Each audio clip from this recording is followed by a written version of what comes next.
না দেখুন, এই ব্যাপারে আমার কাছে জানকারি নেই। আমার কাছে যেটা আপনাদের মাধ্যমে দেখেছি বা বিভিন্ন মাধ্যমে দেখেছি, এটা আমাদের কাছে বড় চ্যালেঞ্জ না।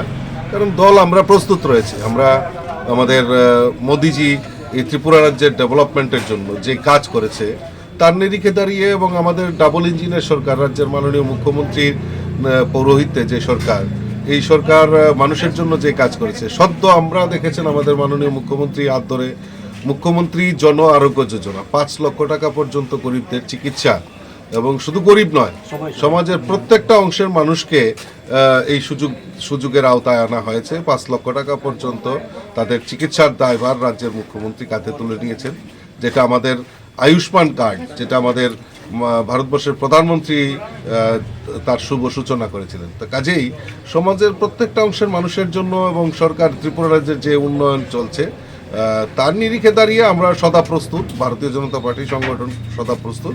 এখান থেকে 2টা পদ্ম ফুল আমরা মোদিজিকে উপহার দেব। কোথাও কি কোনো মনে হচ্ছে যে বিজেপিকে চাপে ফেলার জন্যই এই ধরনের গুরুত্ব মিটিং করছে? দেখুন, বিজেপি কেন চাপে ফেলবে? বিজেপি তো চাপাচাপির কোনো ব্যাপার নেই।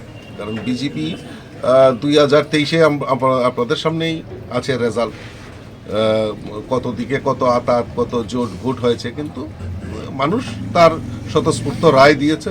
সদ্য আমাদের 2টি উপনির্বাচন হয়েছে, বক্সনগর এবং ধরপুরে।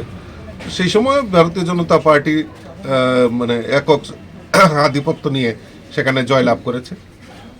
কাজেই বিজেপির উপর চাপ সৃষ্টি করা বা বিজেপিকে চাপে ফেলানো, এটার কোনো ব্যাপারই না।